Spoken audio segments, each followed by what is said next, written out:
გამარჯობათ მეგობრებო, ყველას მოგკითხვა, ბედნიერება, კარგი განწყობა და ყველაფერი კარგი. დიახ, ჩვენ გზაში ვართ, კეცავთ, ფიქრობთ და მე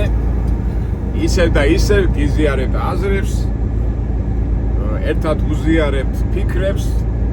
და ფიქრობთ 1000 რაღაცებზე. ხიათ არის ხოლმე რომ მეკითხებიან საიდან მოგდის ეს თემები, როგორ მოგდის? არაფერი, თემები მოგდის ცხოვრებიდან, მიმდინარე პროცესებიდან. იქიდან გამომდინარე რომ ეს პროცესები ძალიან მრავალფეროვანი და სხვა მასალა. ფიქრობ და დღესაც ასეთი, ძირითადად ხომ მაინც მაგალითები, ჩემი ცხოვრების ორი მაგალითებიდან ვიღებ და იმ დღეს დამიკავშირდა ერთი მეგობარი და ხერ ხო იცით რომ ვათამაშებთ ხოლმე ამ წიგნს და წიგნი ორეულის შესახებ და სად შემიძლია შევიძინო, როგორ შემიძლია შევიძინო და მე ვთხარი უკვე გაყიდვაში არ არის, კიდო გამომცემელი კიდო მკვირდება რომ კიდო გამოსცემს და როგორც კი ორჯერ გამოსცეს ეს წიგნი რა. ორჯერვე გაიყიდა და ეხლა კიდო უნდა გამოსცენ და მე ასეთი კითხვა რის შესახებ არის, აი მოკლედ რომ მითხრაო და მე ხა დავიწყე ხა ორეული ხო თქვენ ვისაც არ აქვს წაკითხული მე ალბათ ამ წიგს მე ჩვენ განვიხილავს და მე უყვებოდი პატარაღაზა მე უცბად თქვი კაცო წიგნი არის აზრი არის ფულს მოაქვს ბედნიერება თუ არ მოაქვს და ამოტივდი და ეს სიტყვა ფული და უცბად წამოვიდა აზრი რომ ფულზე ვილაპარაკოთ და მოდი სანამ ამ ფულზე დავიწყებ ლაპარაკს სხვათა შორის ძალიან საინტერესო თემა მე მინდა ერთი პატარა განცხადებასავით გავაკეთო. ფაქტია რომ ჩვენ ციგზე დიდი მოთხოვნაა და ასეთი აზრი დამებადა რომ ალბათ ხო არ ჯობია ეს აუდიო მე თვითონ რამდენ აუდიო წიგნებს კითხულობ და აუდიო წიგნის სახით გამოვიდეს და მე უფრო ადვილი იქნება ინტერნეტში შეყვარ მოусმენ და ალბათ ეხლა რომ ჩამოვალ მაისში, ალბათ კი მაისში ხო ჩამოვალ და მაგ საკითხი მინდა მოვაგვარო. და ვისარგებლებ ამ მომენტით და თუ ჩვენ მაყურებლებში და ჩვენ ფოლოვერებში ვინმე ამ საქმით არის დაკავებული, ანუ ვინმეს თუ აქვს სტუდიო, ანუ ვინმეს თუ აქვს სურვილი რომ სტუდიო როგორ არის, ხო ეს უნდა წიგნი უნდა წაიკითხოს, მსახიობი იქნება, ავტორი არ რაღაცა და ეს ყველაფერი აუდიო სტუდიო გვინდა რა, აუდიო სტუდიო და თუ ვინმე დამიკავშირდება დიდი სიამოვნებით ვითანამშრომლობ და შემიძლია თუ ვისაც შეუძლია ორი წიგნი, მე ორი წიგნი მაქვს დაწერილი, ერთი მოგზაურის დღიურები და ერთი ორეული და მინდა რომ ეს აუდიო წიგნის სახით გამოვცე და თუ ვინმე არის დაინტერესებული, რა თქმა უნდა ურთიერთ შეთანხმებით, ურთიერთ ინტერესებიდან გამომდინარე გავაკეთოთ ეს საქმე და მე ხო გამიხარდება და რა თქმა უნდა სურვილებსაც ვისაც მოუნდება ჩემი ასე თქვა ამ ორი წიგნის გაცნობა შეუძლია აუდიო წიგნის სახით გაეცნოს. დანარჩენი განვაგრძო ჩვენი თემა. თემა არის ფული და რო ჩამოყალიბდი, რო დავიწყე მეთქი ხა როგორ დავიწყო ლაპარაკი მე თქვა, იმდენად სხვა თემა, იმდენად სხვა მასალა, რომ მე ვიფიქრე რომ მეთქი არა, ამას, ამ ფულის თემას ერთი ვიდეო რგოლი არ ეყოფა მეთქი და გადავწყვეტ რა მოკლედ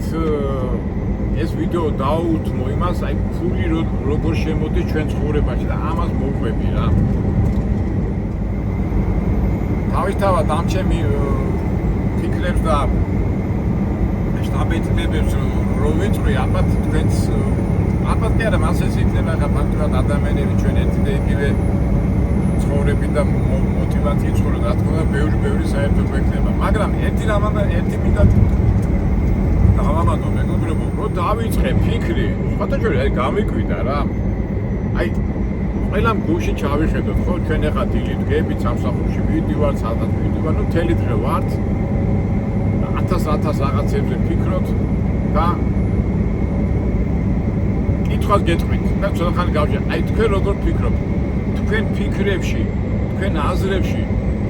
ყველაზე მეტად, ანუ ყველაზე ბევრჯერ, ყველაზე ხშირად რაზე ფიქრობთ? აი მე გავჩნდებით დაფიქრდი და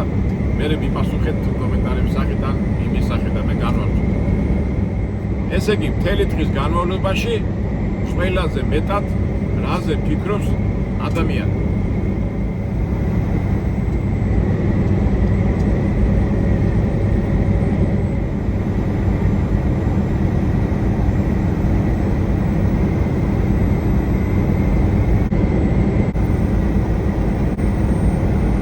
აბა, რა მოვიფიქრეთ და დარწმუნებული ვარ 100 კაციდან 95 კაცი იტყვის რომ ფული. აი პარადოქსია, ხო შეიძლება ამაზე არ დაფიქრებულ ხართ, მაგრამ რო დაფიქრდეთ, მასია რა. ეხა ფულის სიტყვა აზროვნება ერთად გავაერთიანოთ რა. და ეს სიტყვა და ეს აზროვნება ჩვენ თავში ეხა ვერ გაიქცე, აი წარმოიდგინეთ ადამიანი ეხა მე ხო ვცდილობ რომ რელიგიური ეკლესიური ვიყო, ღმერთის სწავლებას მივიყვე. ვცდილობ, ნუ ამბიცია მაქვს, კარგია, ცუდია მაქვს. და წარმოიდგინეთ ღმერთზე მეტად არ ვიცი სხვა რაღაცაზე არის ფულს უკავია პირველი ადგილი ადამიანის ფიქრებში. ეხლა ცოდვილია, არაცოდვილია, ცუდია, კარგია, მაგრამ ფაქტია. მეთანხმები თუ არა მეგობრებო? ეხლა ხო დავტოვეთ თქვენ მარტო და გაიაზრეთ რომ ფული არის პირველ ადგილზე, რასაც ფიქრობთ. რასაც ფიქრობთ რა, ნუ ცხოვრო, დილი დავდეგე სანამ საღამომდე 10-15 საათი გარეთ ახლა სულ დარწმუნებულია დღეში სულ მინიმუმ 10-ჯერ მაინც გაიფიქრებ და ის სულ მინიმუმ 10-ჯერ მაინც გაიფიქრებ ფულის შესახებ. წეღანავთ კი ესე იგი ფულთან იმდენი კავშირები ადამიანის და რომ დავფიქრე ეს იმდენად სხვა მასალა რომ ასე მოკლედ ვერ ვიტყვი და აქედან გამომდინარე ამაზე ჩვენ ბევრჯერ მოგვიწევს საუბარი, ბევრჯერ კი ფაქტურად ყოველთვის მოგვიწევს საუბარი, გინდა არ გინდა და ამას მე განმოვწვევ, მაგრამ დღევანდელი ვიდეო მინდა მიუძღვნა აი ჩვენ პირველ შეხებას და შეგრძნებებს ფულთან მიმართებაში, რასაც ადამიანი გრძნობს. ამ შემთხვევაში ჩვენ მეთოდს მივმართოთ, ვიხსენებთ ჩემ ამბავს და ალბათ ჩემი ამბავიც ბევრისთვის საერთო იქნება. მე ცოტა დიდი ბიჭი რო გავდი უკვე 6 უკვე სკოლაში მახსოვს პულზე მაგზავნიდა ხომ დედა და მაშინ აღიდა პული 15-20 კაპიტი იყო შავი პული და იმას მომწონდა და ასე უყურებდი ხომ მივიტანდი იმასთან გამყიდვებთან იმას მომეფერებოდა იმას აიღებდა და აი მაშინ უკვე ვიგზენი რომ ეს რაღაცა კარგია თუ ცუდია, მაგრამ რაღაცა ძალა აქვს. ესე იგი შენ ხელში იკავებ რაღაცას, რომელიც იმას ფულს მოგცემენ, მაგრამ მე ვხედავ რომ დედა რომ მიდიოდა მაღაზიაში, აი სათამაშოები გავსოთ მაშინ ჩვენ დროს ლენის თავისუფლების მოედანზე, ყოფილი ლენის მოედანზე იყო ავტა სამყარო. ხოდა იკითხე რომ მიყიდა დედამ სათამაშო, ნუ ხეცე მე ბავშვი, მე კიდო კიდე და სულ აწუხებდი იქ მე დედა ჩემი წილოდა ხოლმე გვერდზე აილო მაღაზიაში სულ მიდოდა იქ და მეუბნებოდა აი არა მაგ ფული ხელფასი მექნება ავიღებ ხა დეჭე მასალებელი იყო და მე ავიღებ და ველოდებოდი ხოლმე როდის იქნებოდა ხელფასი ეს ფული აიღო და აი რაღაცა დაიბადა ის შექნება რომ ეს ფული რაღაცა კაი რაღაცაა ესე იგი და არ ვიცი ხა ხო ბავშვურად აზროვნებ რაღაცები და ეხა მე რასაც ლაპარაკობ ალბათ თქვენ გულში რომ ჩაიხედოთ ალბათ თქვენს გახსენდებათ აი ფულთან მიმართებაში ეს რა არის მაგრამ ასია თუ ისე ის ჩამოყალიბდა ჩემას ის რომ დედა იმიტომ მუშაობდა როგორ მახსოვს თვეში ორჯერ იღებდნენ ხელფასი ხონდათ ავანსი და ხელფასი და დღეები მახსოვდა რომ ის ფული მოეტანა მე იმ ფულით ნუ საჭმელი უნდა იყიდა რაღაცა უნდა იყიდა და ჩემთვის თავი ყო იმ ფულით დედისთვის მეიძუნებინა ან კამფეტი იყიდა ან სათამაშოები მიყვარდა ძალიან მაგრამ რაღაცა ჯადოსნური ემოციები მქონდა ამ ქაღალდის და ფულის მიმართ. მე მოგეხსენებათ იმ პერიოდში ჩვენ ძალიან ბევრი ზღაპრები, წიგნები იყო ხოლმე და მაგალითად მუთვინმეები, წიგნები გადიოდა ხოლმე და წიგნებში,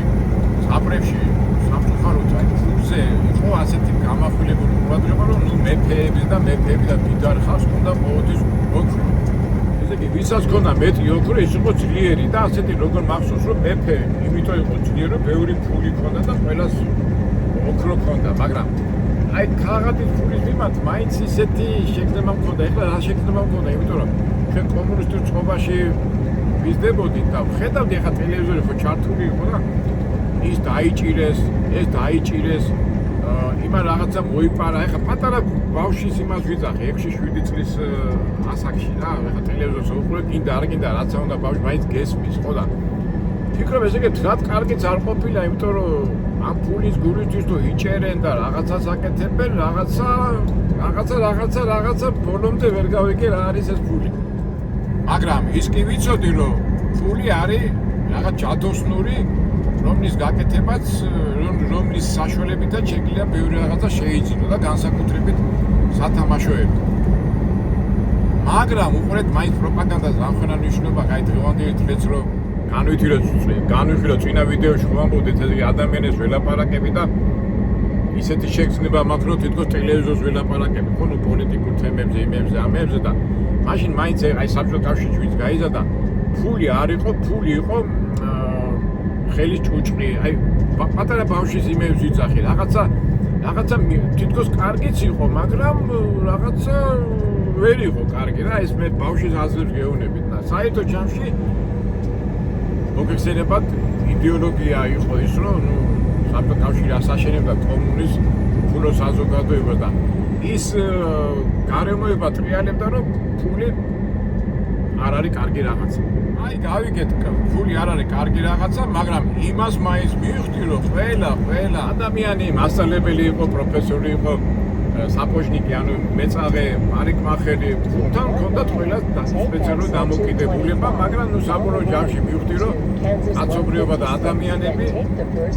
ფულის მიმართ ასე ზერელეთ არ არიან მიკნობილები. რაღაცა ფული ამოძრავეთ მას. ეს ჩამოვყალიბდი და ცუდია თუ კარგით, ნუ მერე მიდის უკვე ბევრი ფულია კარგი, ცუდი ფულია და ამაზე მერე ჩვენ ვილაპარაკებთ ამ ფაქტურად ადამიანი სულ მაგაზე არ ლაპარაკობს, რომ ფულის გამოკეთება, ომები, ფულის გამოკეთება, ეს ემოციები, ფულის გამოკეთება, 1000 უბედურება და ნუ ფული ტრიალებს, წეღანაც რო თქვი, რომ ფული ტრიალებს ჩვენ აზროვნებებში. სულ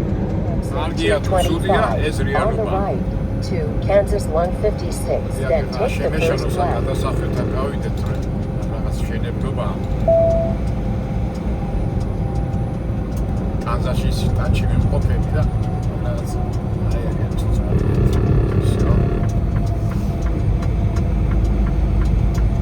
ეს შენებლობები რომ ედის ის რემონტები მე ნიშნებს წვიან ხოლმე და ჯობია ყურადღებით იყოს სადმე სხვაგან არ წავიდე.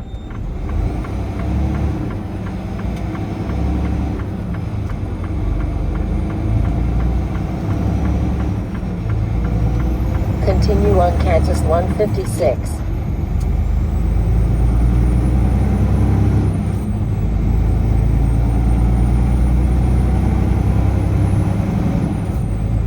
Всё, გავსვერდეთ ეხლა შეგვიძლია ლაპარაკი.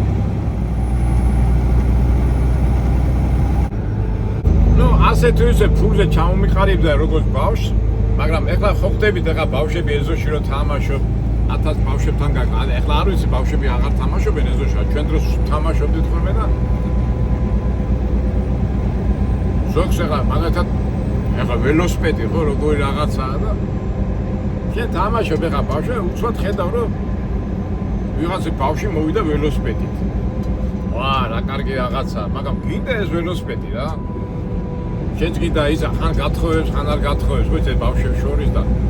მიდიხარ იმ დონემდე რომ ეს რო გკითხო, საიდან გაუშვდა ეს ველოსიპედი ამ ბავშვს? აი მან მამიკო მუყიდა ეს ველოსიპედი, დედიკო მუყიდა. ვა! მე როგორ მახსოვს მივედი დედაჩემ და ვეუბნები დედაჩემ. აი ველოსიპედი უყიდეს მეთქი და მეც მინდაო. ოი, შკონიკები იყო, ადრე შკონიკები და ჯერ არა გვაქვს აი ხელფას ავიღებ და მოდიოდა ეს ხელფასები დღები და ველოსიპედი არ ჩანდა. მაგრამ ამასობაში უკვე იწყება ფიქრი იმისა, რომ ვა იმის შობერმა იმას ველოსიპედი უყიდა, ჩემი ვერ ყიდულობს, რატომ იმიტომ რომ ფული გქონდა და ამას არ აქვს. მე ხო იცი ზოგს ტანსაცმელი აქვს და მე ვფიქრობ ახლა ბაღშიც რო დადიხარ, სკოლაში რო დადიხარ, იმას რატო აქვს და მე რატო არა მაქვს? იმიტომ რომ იმის შობლებს აქვს ფული, ჩემს შობლებს არა აქვს. ელოდება ხელფასიდან ხელფასამდე. რაღაცა ისეთი შეგრძნება გამოჩნდა რა, რა კარგია და აი როგორ მახსოვს კიდევ აი შეგრძნება სკოლაში ვარ და ჩემი კლასელები არ მინდა ხა მიხდებიან ვიზეც არის ლაპარაკი და მოიცი ხა ბავშვებს ის კონდა რა ქვია დედა 20 კაპიკს ან 30 კაპიკს გამოგატა და ბუფეტში მიდიოდი ყიდულობდი იმ სასის თუ ენას თუ რაღაცებს და ნუ მე მოიცი რომ დახაჭანდი მე ზოგს არ ქონდა საერთოდ 20 და 30 თეთრი მაგრამ ერთი გოგონა იყო ჩვენთან ჩემი კლასელი და ესე იგი ნინო როგორ მაგას აღარ ვიტყვი და ამაზე გოგო იყო რაღაცა და სულ კაპრანჭული იყო და ყოველთვის ყველამ ვიცოდით რომ ნინოს მამამისი ყოველდღე აძლევდა 10-მანეთიანს, ანუ წითელი თუმნიანი. და ეს გოგო მერე აპატიჟინებდით ხოლმე თავს ბუფეტებში რაღაცა. კაი გოგო იყო, გულიანი, მაგრამ ბიჭო ეს როგორ ახერხებს ესე იგი 10 მანეთი ყოველდღე და მე დედა ჩემი 20 კაპიკს მომცემდა ან 30 კაპიკს ან 10 კაპიკს და ეგ იყო მეტი ზოგიერთი ხომ მაგასაც ვერ მაძლევდა, მაგრამ აი ნინოს მამიკო აძლევდა 10 მანეთს ყოველდღე. ეხლა შური კი არ არის, მაგრამ არ ვიცი ხა შეიძლება შურიც არის, შეიძლება ვფიქრობ რომ როგორ მოახერხა იმის მამა რა მაგარია, სიმდიდრე და აქ მოდის უკვე ის ფიქრი რომ ვაუ, ნინოს მამა მდიდარია, ესე იგი მდიდარია, იმიტომ რომ ამდენი ფული აქვს ბევრი და ჩვენ აგი დავდია ჩვენ არა ვარ მდიდრები, მაგრამ ფული არ აქვს. ნუ ფულზე მაქვს რა ეს ურთიერთობა. საიდან უნდა იშოვა ფული და მე ხო იცი საბჭოთა სისტემაში ფული არის ხო საპატიო რაღაცა, მაგრამ უნდა იმუშაო, შენ თავარია ქვეყანას კარგი რაღაცები გაუკვე, ფულზე უნდა იფიქრო, ხო ხდებით, აი მე ხო იცი და სპორტსმენები, ეხლა ზოგჯერ ვამბობ ხომ ადრიდელი ფეხბურთელები ჯობია თუ დღევანდელი ფეხბურთელები, მაგრამ პიტაპი ადრიდელი ჯობიდან, იმიტომ რომ ადრიდელი ბუცაევი ყიფიანის პერიოდია, ხო ფულზე არ თამაშობდნენ, ისე სახელის გულით თამაშობდნენ და ეხლა ფულზე თამაშობენ, ხედავთ განსხვავებას, მაგრამ აი მე ვიცი რომ ბევრი ადამიანი ძველ დროს უკვე ადარებს, რომ მართლა ფული არ იყო, თავარი იყო სახელი, რაღაცა წარმატება და აი ეს კონტექსტი თუ როგორ ვთქვათ, ეს ტრიალეს და საბჭოთა კავშირის პერიოდში და ეხლა ხო როგორ არის, ეხლა ფული მთავარი, ეხლა ახალგაზრდობები ფული და მაშინ ეს არ იყო, მაგრამ თითქოს არ იყო, მაგრამ თან იყო. თან იცი რომ გეონები რომ ფული არ არის კარგი, მაგრამ რეალობაში რო ხედავ ფულზეა ყველა მიტმასული, აი ცოტა მან გაურება იყო რა. მაგრამ სანამ ამ გაურებაზე და ასეთ თემებზე დავიწყებდი ფილმს, მაინც ბავშვი ხარ რა, ბავშვი და ზოგჯერ ხო დადიხარ იქ ეზოში, დადიხარ ქუჩაში, დადიხარ და დაინახავდი, ვას 5 კაპიკიანი გდია, 1 კაპიკიანი გდია, ვა რა მაგარი რაღაცა და გიხაროდა რომ დაი სადღაც ხო არის აი ხშირად არა, მაგრამ სადღაც იპოვიდი რა და 3 კაპიკიანის რო და 1 კაპიკიანი იყო და გაზიან წყალთალი და გიხაროდა, რადგან 5 კაპიკიანი თუ იყიდებდი, ისე იპოვიდი გავარდებოდი კვას დალებდი. მე ეზოში ხო დადიხარ რაღაცა ვიღაცას უკვე ბიჭი ფეხბურთი თამაშ რაღაცა ფული გაგიჩნდებოდა წახვიდოდი ზესუმზირას იყიდი და გიხაროდა რა 5 კაპიკი 10 კაპიკი აუ მაგარი იყო და ახლა ბავშვი ხარ რა გიხარი ესე კაი რაღაცაა ეს ფული მაგრამ ახლა რომ დადიხარ მე ვფიქრობ კაცო ხო მე უკვე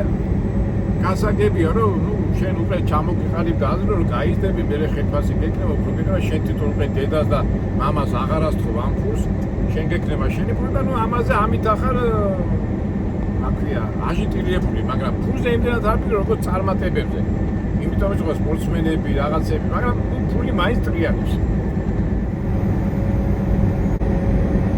გინდა არ გინდა ფულზე უას ამბობდა გინდა რომ ფული კონდეს მაგრამ ეხლა უკვე შე რომ დადიხარ იქ მანგლისში სოფელში ან ეხლა მანგლისი ატო ახსენე რომ მანგლისი ცენტროს ითვლებოდა ერთ-ერთ კრიმინალურ რაიონად და ხედავ რომ მე 10-12 წლის ბიჭი ვარ და ხედავ რომ ბიჭები იკრიფებიან ტყეში რაღაც მიდიან მშობლებისგან დამოუკიდებლად და იქ თამაშობენ სეკას, აჩკოს და რა თქმა უნდა ფულზე. და აი რა შეგრძნება მახსენდება იცი ხა ხარი მანეთიანები ხურდები სეკა პასში და ეს ჩხუბები რომ მიდიოდა ხო იცი ხა რამდენი უნდა მოეგო 10 მანი თუ 15 მანეთი მაგრამ ეს მიდიოდა რა ფული და იმის გაჩითვა და ჩაწყობა კარტის და აჩკო და სეკა იყო ძალიან მოდაში და ესეც მახსოვს აი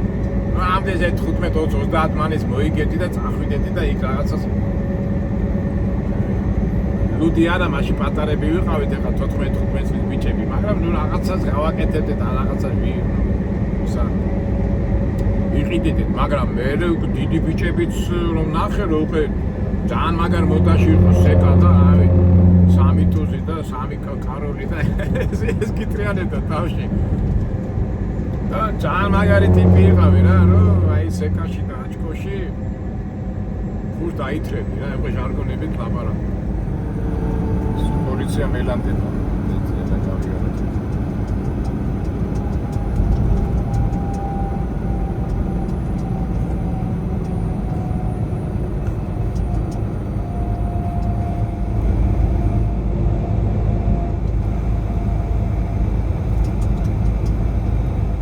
პოლიციელი დგას იქ და გიყურებს სიჩქარე დაარღვიო და ცოტა ეს ახლა ვუყურებ გავიდე აქინა რომ მოშოდე ამ პოლიცია და დადარაჯებულები არიან რომ ჯარიმა მიიღოს. სადიო მეუნე იქიდან მოდი ნუ გეშინე უკვე პოლიცია აღარ დგას. ესე იგი ასეთ დასახლებებში, ასეთ პატარა დასახლებში დასაწყისში და ბოლოში დგანა რა პოლიციელები და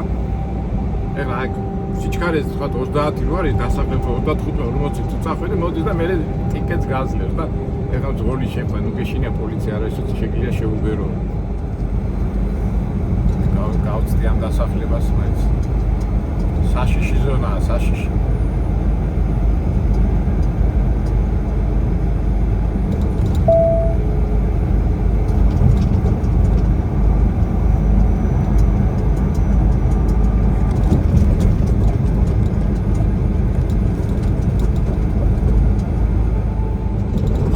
ხო და რას ვამბობდი რა უკვე საბილიარდოებში რომ ხედავ და უკვე გამოჩნდნენ ისეთი ადამიანები უკვე ხედავ რომ ეხლა ვიცი რომ კაცმა უნდა იმუშაოს იქ 8 საათი მაგრამ ხედავ რომ ისეთი ტიპები იჩითებიან რომ არ მუშაობენ რა მაგრამ ფულიც აქვს და ყველაფერია ნუ ბილიარდში ეხლა ვინც ადრე ბილი მაგარი მოთამაშეები იყვნენ ბილიარდის სეკა ზარი კაზინოები მაშინ არ იყო ჩვენ დროს მაგრამ ნუ ორთაჭალაში ნავს ომარს ათამაშები და იყვნენ ტიპები რომ სულად კიდებოდა მუშაობა მაგით ცხოვრობდნენ და უცებ წამე სათამაშო ბიზნესის ისაკა რა რომ ფაქტობრივად სათამაშო ბიზნესის ხო მაღაზია აწყობილი რომ ფული გააკეთო აი იმდროინდელი თბილისი მაინც ცოტა ძველბიჭური იყო ეს ხომარ ბაზობა ეს რეალებდა აკრძალული იყო მაგრამ ნუ ყოველ შემთხვევაში ტყეში ან სადმე ეს ყველაფერი მაინც იატაკფეშეთად ჩავთვალოთ რომ ხდებოდა რა ფულის შოვნის ასეთი მეთოდები მაგრამ ცოტა რომანტიზებულიც იყო იმიტომ რომ კაი გროპი თუ იყავი, კაი შულერი თუ იყავი, კაი კარტოშნიკი თუ იყავი რაღაც ის იყო რა რომანტიკა იყო რა მაგრამ ხო იცი ახალგაზრდა ბიჭი რო ხარ უყურებ ეხა ეს როგორ ხდება რანაირად ხდება მაგრამ ეხლა რა დაგიმალოთ და მეც მაგ კატეგორიას ვიყავი რომ ყოველთვის მინდოდა რაღაცა მაგარი ყოფილიყავი და აზარში ვარდებოდი თუმცა ეხლა ვითომ ფული ცუდია და ასეთი გზა ცუდია მაგრამ ხედავ რომ უკვე ადრე ხო იცი როგორ იყო ბილეთი რაღაც რო გეყიდა ზედმეტ უნდა მიიღო კორუფცია ქთამი ყველგან იყო ქთამი მისადანი პატარა სამეონეო საქმეში სახმართელთან წახვიდოდი იმასთან წახვიდოდი განსაკუთრებით მოდი ცოტა გამხელილი ჯობს საბჭოთა პერიოდში გესონება ენის და სოჩიპით ჩაკეტო რო იყო ხოლმე და აერთებდნენ რაღაცა და რა ვიცი კაპიკები იყო იმ დენის გადახდა, მაგრამ მე არ მახსოვს ოჯახი რომ ეს ნაჩალიჩევი არ ქონოდა რა. და მე თვეში ერთხელ ორ თვეში ერთხელ მოვიდოდა ის აქვია რიცხველები წერავი და ჯიბეში ჩაუდევდი რაღაცა და всё თავისუფალი იყო და მეთქი ვა რა ხდება ეს ფული რა ხდება. ესე იგი რისკენ მიმყავს საუბარი რომ ამ ფულის საშუალებით ისეთი რაღაცები კეთებოდა, უბრალოდ ადამიანები მისწრაფოდნენ რაღაცა ისეთი გაეკეთებინა და დამალულია და დამალულის მოგვარება შეიძლებოდა რომ არ გამჟღავნებულიყო. ესე იგი რაღაცა მაგიური გახდა რა. ამას მე ვიძახი აი 14-15 წლამდე და ვხედავ რომ ფული არის ძალიან მაგიური რაღაცა, ფულით აკეთებ ყველაფერს. ვხედავ რომ სკოლაში, წიგნებში იმას გასწავლია რომ ფული არ არის მთავარი და მთავარი ადამიანობა და ეს, მაგრამ რეალობაში ვხედავ რომ ფულით ყველას კიდე ძველ ბიძაც ელაპარაკები, ფულსაც ელაპარაკები. საყმართველობაში მოაგვარებს საქმეს, იქაც მოაგვარებს საქმეს და სამწუხაროდ ეხლა არ ვიცი ეხლა უმაღლეს სასწავლებლებში უკვე მე რომ გავიზარდე, ხო, ჯარში კაცო რუსულ ჯარში რომ მოხდებოდი ყველაფერს აგვარებდი რა, იქ წავსვლა, ну კაი ერთ სიტყვით აკრძალული იყო ფულის რა თქმა უნდა როგორ თქვა ასე თქვა აფიშირება, მაგრამ მეორე მხრივ რეალობაში გაღმერთებული იყო. და როგორ მახსოვს მე მგონი ადრეც ამ მოყოლილი მაინც ეხა უნივერსიტეტში მე გპმ აქ დამთავრებული და ზოგადად უმაღლეს სასწავლებლებში მე ხა არაფერს ჩვენს ახალს არაფერს არ ვიტყვი და ზოგჯერ რომ სწავლობდი და გინდოდა რომ შენი სწავლით დაგემტკეცებინა ჩათვლას და გამოსვლას ვერ აბარებდი და მე ხდებით იძულებული იყავი ამით და რაღაცა მახინაციებით მოგეგვარებინა და აქაც ისე ფული ტრიალებდა ფული აკეთებდა თავის საქმეს. გინდა ასე თქვი, გინდა ისე თქვი იმ საკანშის დომისას და ავიცი აი როგორ აქ ებრაელებს აქ ნათქვამი რომ რასაც ფულით ვერ გააკეთებო, იმასო მეტი ფულით გააკეთებო და აი წარმოიდგინეთ ეს ფსიქოლოგია ზის მაშინაც იზრდა და სამწუხაროდ დღევანდელ სამყაროშიც ეს არის. ებრაელების საყვარელი გამოდგა, რასაც ფულით ვერ გააკეთებ, იმას უფრო მეტი ფულით გააკეთებო რა. აი ჩაფიქრეთ ხო რა არის და ნუ ფაქტიურად ეს ცოტა ცუდი ამბავია, მაგრამ წეღანაც ვითი დავიწყე ვიდეო რომ ყველაფერი ფულს უკავშირდება და არ გადაული, ნუ ეს ადამიანური ცხოვრებაა და რეალობაა და ფულს რო უტრიალებს ყველაფერი ესეთ ფაქტია. ეხლა წარმოიდგინე ფულზე რამდენი რაღაცის ლაპარაკი შეიძლება, ფული ბედნიერება, არ არის ბედნიერება, საჭირო არ არის საჭირო, ფული რას აკეთებს,